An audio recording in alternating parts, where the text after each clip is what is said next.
কারে কারে দিমু তরে দিমু নাকি ওই আলতাপ মিয়ারে দিমু? হ্যাঁ ওরেই দিমু।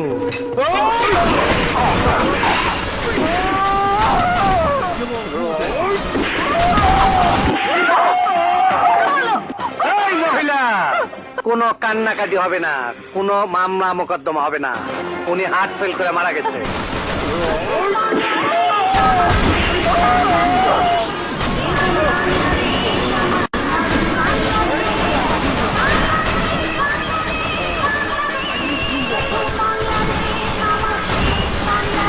আমি একজন স্কুল শিক্ষকের ছেলে। ঢাকা শহরের গুলশান বাড়িধারায় বাড়ি বানানোর স্বপ্ন আমার নেই। চাকরির শুরু থেকে এই পর্যন্ত একটি অবৈধ পয়সা আমি নেইনি, বাকি জীবনে নেবও না। হ্যাঁ বুঝছি, নামাজ কালাম পড়েন বুঝি, কপালে তো ডাক টাক নাই। তরে তো আমি ফুটা করে মারুম না, চেপটা করে মারুম।